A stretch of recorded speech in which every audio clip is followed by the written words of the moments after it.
আজকের ভিডিও এখান থেকে কেন শুরু করলাম, কেননা আমাদের বাড়ির সামনে এই কাজটা হচ্ছে আর 4-5 দিন ধরে কিন্তু আমরা এখানে কাজ করছি। তো আজকে কিন্তু ফাইনাল কাজ হচ্ছে, আর ফাইনাল কাজ মানে বুঝতেই পারছো, ফাইনাল মানে বলতে গেলে অনেক কাজই আছে। তো আমরা কিন্তু স্টার্ট করে ফেলেছি সকাল সকাল, আর আমার কাজ হচ্ছে ব্রাশ ধোয়া।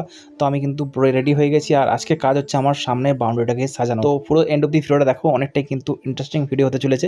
আর ভিডিওটা যদি এখনো পর্যন্ত লাইক করো না, প্লিজ ভিডিওটা লাইক করে দাও। তো এখানে কিন্তু পুরো বুঝে গেছি কোথায় কী কালার ঢুকবে, আর আমি কিন্তু কালার খুলতে স্টার্ট করে দিয়েছি। এই কালারটা কিন্তু বডিতে হবে, ঠিক আছে। আর এটা হচ্ছে শালিমারের 2-in-1 নতুন মার্কেটে এসছে। তো চলো চেক করবো, তোমাদেরকে লাস্টে বলবো যে কালারটা কিরকম কোয়ালিটি আছে আর কিরকম কি না আছে, সব তোমাদেরকে আমি বলতে বলবো লাস্টে। যাই হোক, এখানে কিন্তু বডি আমার কালার কিন্তু রেডি হয়ে গেছে। আর একটা কালার হচ্ছে হলদে কালার, এটা কিন্তু বডির ভেতরে হবে, ঠিক আছে। তো স্টেপ বাই স্টেপ পুরো দেখাবো।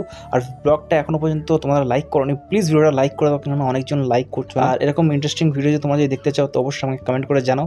আর আমার ভিডিওগুলো কেমন লাগে তোমাদের, অবশ্যই তোমরা কিন্তু কমেন্ট করে জানাও। যাই হোক, এখানে কিন্তু আমার কালার স্টার্ট করা হয়ে গেছে, আর তোমরা বুঝতেই পারছো কোথায় কি কালার হবে। এখানে কিন্তু আস্তে আস্তে আমার এক কোট মারা হয়ে গেছে। আর দেখতে গেলে কিন্তু কাজটা মানে অনেকটাই বেড়ে গেল, কেননা পার্টি প্রথমে এক বললো আর মানে দু রকম কথা হচ্ছে পার্টি, ঠিক আছে। তো যাই হোক, এখানে কিন্তু দেখতে পাচ্ছি যে আমি এখানে কিন্তু যে বর্ডারটা করে দিলাম, কিন্তু আবার আমাকে এই পিঠটাতে লাল কালার ঢোকাতে হবে। মানে পার্টি বললো ডাইরেক্ট মেরে দাও, তো পার্টি আবার মন চেঞ্জ হয়ে গেছে, বলছে যে আবার তোমাদেরকে এটাতে লাল করে দাও, কেননা পার্টির পছন্দ হচ্ছে না। তো যাই হোক, এখানে কিন্তু আমার লাস্ট এই হলুদটা মারলে কিন্তু কাজটা শেষ হয়ে যাবে। আর তোমরা ভাবছো হয়তো এটার মধ্যে প্রাইমার কেন মারিনি আমি, তো এটা 2-in-1 যেহেতু, তো তার জন্য প্রাইমার মারার কোনো দরকার নেই, কেননা এটার প্রাইমারের কাজ আর রঙের কাজ করে দিচ্ছি, ঠিক আছে। তো যাই হোক, এখানে কিন্তু আমার এই হলদে কালারটা কমপ্লিট হয়ে গেছে। আর বড় ভিডিও কিন্তু দেখানো যাবে না শর্টে, তো তোমাদেরকে কী করতে হবে, পার্ট 2 এর জন্য তোমাদেরকে কমেন্ট করতে হবে। থ্যাংক ইউ সো মাচ ভিডিওটার জন্য।